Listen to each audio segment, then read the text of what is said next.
Hoje, o assunto que eu vim abordar é a diferença entre o projeto legal e o projeto executivo.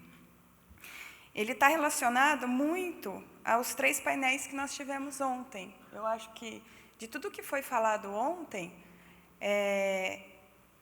se você não tem um bom projeto executivo, cai a questão da responsabilidade civil e criminal. Tem a questão da legislação de incêndio, que foi falado em um outro painel, que tem tudo a ver com os projetos executivos.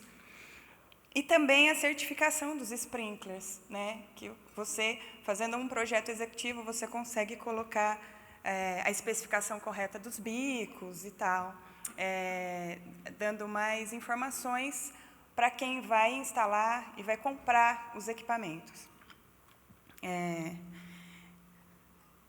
Então, o que eu trago aqui é uma comparação que o projeto legal ele está para o sistema de incêndio, de sprinkler, assim como o projeto arquitetônico está para uma construção de uma edificação. Ninguém constrói uma casa sem um projeto arquitetônico, só com um projeto arquitetônico. Então, conceitualmente, o projeto de arquitetura visa, como o nome já diz, a arquitetura daquele projeto, onde vai ser visto para que vai ser aquela edificação, se é uma moradia, se é um supermercado, se é uma indústria, qual é o estilo, né? Se vai ser moderno, se vai ser mais tradicional, os materiais que vão ser utilizados e tal. E isso acontece o mesmo com projeto técnico, né? No projeto técnico, você vai definir e vai apontar, com base nas informações recebidas da arquitetura, qual é a ocupação daquele prédio, qual a carga incêndio daquele prédio. E, com isso, você vai ter as premissas básicas do sistema de sprinkler. E, inclusive, aonde o sistema sprinkler vai precisar ser instalado naquela edificação. Então, eu chego à conclusão de que tanto o projeto de arquitetura quanto o projeto técnico, ele é o projeto que vai nos dar todos os parâmetros para os demais projetos que vêm com uma construção de uma edificação ou de um sistema de combate a incêndio. Então, aqui eu trago um exemplo de um fluxograma de um projeto legal. Geralmente, quando a gente começa um projeto legal, o único projeto que a gente recebe do cliente é o projeto de arquitetura. Então, com as informações daquele projeto e mais algumas informações que a gente tem que ficar perguntando, e muitas vezes, às vezes, eles nem sabem nos responder, eu tenho condições de definir rotas de fuga, posição do hidrante, e uma ideia de como vai ser o meu sistema de sprinkler, baseado na ocupação, baseado no tipo de construção, que vai dar parâmetros para o analisador dizer se aquilo está correto ou não está correto. Eu vou conseguir dimensionar uma reserva de incêndio e uma bomba para dar uma ideia para quem está fazendo a análise do projeto, se está dentro dos parâmetros. Mas isso não significa que lá na frente, o que eu coloquei no projeto legal vai ser o que vai ser executado, o que vai estar realmente valendo no final, porque existem mudanças. E muitas informações vêm só depois que você já aprovou o projeto no bombeiro. Então, o projeto arquitetônico, nós temos todas as informações para fazer um projeto legal. Já no projeto executivo de sprinkler, o projeto arquitetônico vai só nos dizer, aqui eu tenho as paredes. Só que essa informação não é suficiente para um projeto executivo, onde o projeto da estrutura metálica ou de concreto vai influenciar no dimensionamento do meu sistema, no modelo de sprinkler, no espaçamento, se ele vai ser pendente ou upright, se eu vou conseguir usar uma cobertura estendida ou não. Então, assim, o projeto da estrutura do telhado é uma das coisas mais importantes num projeto de combate a incêndio. Projeto de iluminação, porque as luminárias são interferências para a descarga de água do sprinkler. E ele tem que estar incluído no projeto para verificar se ele não vai fazer sombra ou não na hora da descarga de água. Projeto do ar-condicionado. Hoje a gente tem muitos galpões refrigerados, não estou dizendo em área de congelados, estou falando galpões refrigerados mesmo, onde a tubulação do ar-condicionado não fica no entreforro, ela fica dentro do ambiente. E elas são gigantes. E eu não deixei ela por último, por acaso, o projeto de utilidades. Nós não recebemos projeto de utilidades, é muito raro, a menos que seja uma construção nova. Ainda assim, eu recebo um projeto de utilidades, que eu faço o meu projeto em cima de um papel, como o Gustavo já disse, papel aceita tudo, e aí, na obra, a utilidades veio antes e instalou diferente do projeto que eu usei como base. Então, aí vai a questão do instalador também ter uma noção do que é sistema de incêndio e as interferências e o que tudo isso que a gente está falando aqui de projeto influencia na hora de instalar. Então, eu preciso de todos esses projetos para conseguir fazer um projeto executivo de sprinkler. Então, por isso a importância de que, eu estou trabalhando num projeto legal em cima só do projeto de arquitetura que eu recebi. É a primeira fase. Mas, quando eu vou partir para o projeto executivo, eu preciso de todas essas informações. E, se eu não tiver todas essas informações, a gente tem que fazer um levantamento de campo para indicar ela e para conseguir fazer a análise de obstrução. Estrutura de telhado. Eu vou falar só de estrutura metálica, alguns exemplos que nós temos que influenciam no sistema. Então, a gente tem a estrutura tridimensional. Se alguém já fez projeto de sprinkler em estrutura tridimensional, sabe a dificuldade que é. Não o projeto é fácil.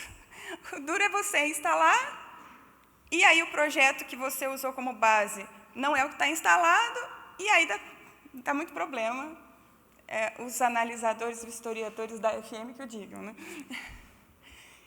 E é importante isso, porque não é assim, não estou puxando o saco da FM não, mas assim, eles vão, eles olham, eles medem, então, e é isso que está certo, tem que ser feito, né? Porque os outros historiadores, por exemplo, inclusive como o Corpo de Bombeiro, que aí até o Dirago comentou, eles não têm condições de verificar tudo. Então, por isso que o projeto legal é só um projeto preliminar, isso está escrito no decreto do Estado de São Paulo. Ele é a arquitetura do sistema de sprinkler, a gente poderia chamar dessa forma. Então, para você ter condições de fazer a instalação, você precisa do projeto executivo. Nós temos os telhados simples, estrutura metálica simples. Olha o corte básico que eu recebi. Aí, quando você vê o detalhe da altura da terça, uma terça tem 400 milímetros. E isso é minha área de estocagem. E o meu sprinkler é pendente. Você tem que pensar em solução de engenharia para isso. Porque vocês sabem que o sprinkler tem uma distância máxima do defletor até o teto. Então, essas estruturas, onde eu tenho que vencer cada vez mais vãos maiores, elas estão ficando mais altas. Então, isso é um grande problema. E isso você tem que verificar já no projeto executivo. O que a gente vê muito é o sprinkler bem baixinho aqui, né? O telhado lá em cima. E quem não tem esse conhecimento acha que está tudo certo. Por isso que eu acho que a parte dos instaladores também tem que se especializar um pouco mais. Nós temos os telhados, aqui tem muito no Brasil, o famoso telhado shed, onde a inclinação é maior do que os 16,7%. Então, assim, para a área de estocagem, na maioria das vezes, fica complicado de eu proteger. A FM ainda tem algumas opções de proteção. Para a área que não é estocagem, eu tenho que aumentar a área de cobertura para a área de cobertura do cálculo. E tem os telhados em arco, que são bem antigos. Eu acho que é difícil você pegar um telhado em arco novo. Mas, assim, aí tem outras características, né? Telhado em arco, em área de estocagem, você tem que usar um sprinkler que não pode ser de resposta rápida. Então, assim, são coisas que têm que ser definidas no projeto.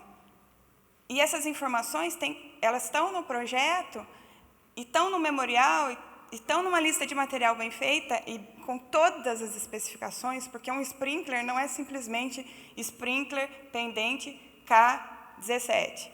Não, tem sprinkler pendente K17, resposta tal, não sei o que lá. Então, se você coloca essa informação, sprinkler K17, está de... Charmaine aqui, para confirmar, a pessoa vai cotar sprinkler K17 para comprar. E aí, quem está orçando vai falar assim, mas é pendente ou upright? Ah, não sei. Está escrito aqui que é só K17. Então, assim, a qualidade das informações do projeto executivo, elas têm que ser completas, coisa que muitas vezes no projeto de bombeiro, eu não preciso ainda dizer no projeto de bombeiro se o meu sprinkler vai ser pendente ou upright, porque no cálculo hidráulico isso não vai influenciar. Mas, assim, quando eu fizer a análise da estrutura, eu vou ter que ver qual é a melhor opção para mim. Vou usar um pendente ou vou usar um upright? Ainda na estrutura do telhado, a gente pode observar que o que acontece na obra. De repente, você fez a análise de obstrução, você analisou a estrutura, só que, assim, o projeto que você recebeu não é o projeto que foi instalado. Então, eu também acho e entendo que a qualidade dos instaladores também é bem importante para o sistema de sprinkler, e aquilo que o Gustavo falou agora, o acompanhamento e resolver esses problemas na obra, né? Porque, claro, o instalador não vai saber resolver, mas se ele tem uma pessoa que fez o projeto executivo e que tem conhecimento, ele tem para quem perguntar o que fazer, qual é a melhor solução para uma situação dessa. Os sprinklers que ficam do lado da estrutura, sempre, né, estruturas gigantes, cada vez mais gigantes. Os sprinklers, na área de arquitetura, os arquitetos que me desculpem, decoradores, mas aí isso vem depois. O projeto executivo já está pronto. Depois eles colocam os adornos no telhado e ninguém lembra que o sprinkler está ali no meio. E não menos importantes estão as luminárias. Olhando essa foto, dá a impressão que a luminária é tão pequenininha, né? Mas as luminárias industriais, elas são enormes. Essa, por exemplo, tem quase 0,5 metro de diâmetro. E aí, quando ela fica muito próxima do sprinkler, ou ela fica na área próxima ao padrão de guarda-chuva, ela é uma interferência. Às vezes, você tem que pedir para o cliente mudar a luminária do lugar, porque o sprinkler você já não consegue mudar mais. Então, assim, tem que ser analisado a luminária também. O ar-condicionado. O projeto de bombeiro está lindo, maravilhoso, projeto legal. Os sprinklers, sistema grid, 3x3, redondo. Aí, na hora do projeto executivo, a gente recebe o projeto do ar-condicionado. Aí você fala, o que eu vou fazer com isso? Meu sprinkler está totalmente obstruído. Olha o tamanho dos dutos. A gente não tem muita opção. Você faz a análise de obstrução, mas, na maioria das vezes, a solução é colocar sprinklers embaixo dos dutos. Utilidades, então, eu achei essa foto fantástica. Imagina você receber um projeto de utilidades como esse. Ou, pior, você não receber um projeto de utilidades. Eu não sei nem como eu faria esse projeto, para falar a verdade. Eu coloquei essa foto para deixar assim, qual a melhor solução? Eu falava, vamos pôr um forro, a gente protege o entreforro, protege o ambiente, está tudo certo. Olha lá onde ele fica, ninguém nem enxerga o sprinkler. E por que que esse assunto tem que ser discutido? Porque ninguém está nadando no dinheiro para gastar milhões num projeto que, se fosse bem feito na fase de projeto, ele funcionaria. Hoje, o que a gente vê muito por aí, nas empresas seguradoras, tanto a FM como as outras que fazem inspeção, é cada vez mais sistemas novos instalados totalmente incorreto. Então, a pessoa gastou o mesmo milhão para fazer uma coisa errada. E ela não gastaria muito mais se ela tivesse um bom projeto executivo instalado por uma empresa da área de sistema de sprinkler que resolvessem todos os problemas na hora. Porque isso gera retrabalho. Então, o projeto executivo vai te dar uma proteção adequada para o seu risco. Então, é uma garantia de que, se o sistema funcionar, ele vai apagar o incêndio. Ele vai garantir as aprovações numa vistoria do Corpo de Bombeiro, numa vistoria de seguradora.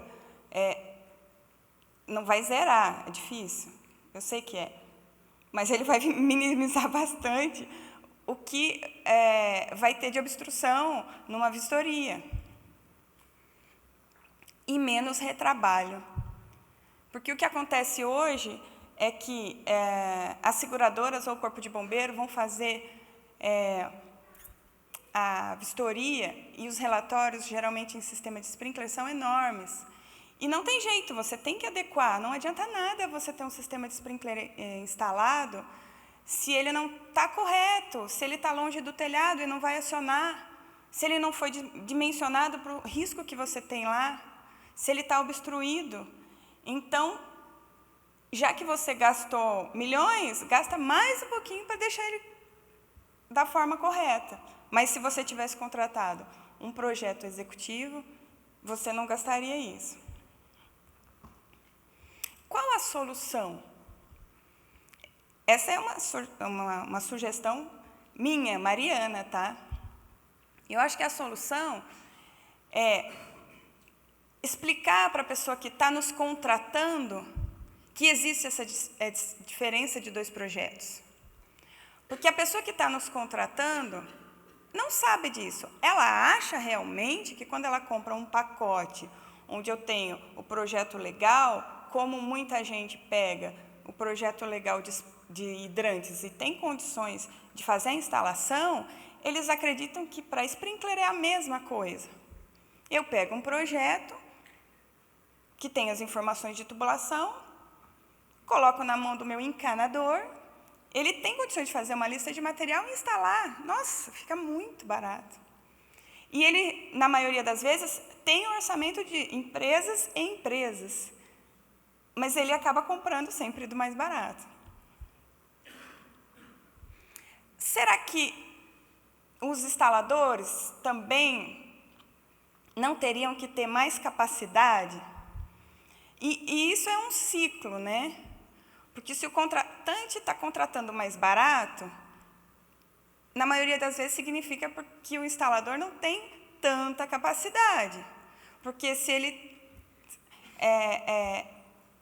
tem uma diferença muito grande de valores, ele vê, opa, por que está tão diferente isso aqui, né? Vamos averiguar, procurar consultar as empresas instaladoras, pedir referências no mercado de outras obras que ela já fez, do bom trabalho. Eu acho que os instaladores também se capacitarem mais, Não na instalação, que é coisa que ele sabe fazer, mas a parte técnica, entender o porquê que um sprinkler não pode ficar próximo de uma viga. A pessoa que está ali na obra, o encanador, ele nem sabe, muitas vezes, para que serve aquele sprinkler. É um negocinho ali que joga água.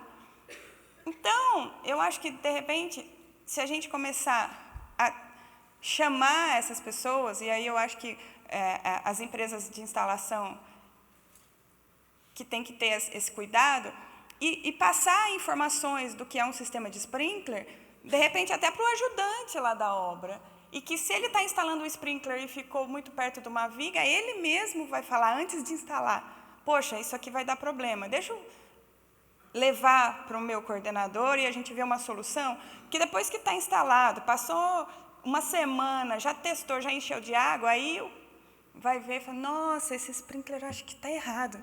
Ah, mas deixa assim mesmo, acho que ninguém vai perceber. Mas eu ainda acho que a solução está nos engenheiros projetistas.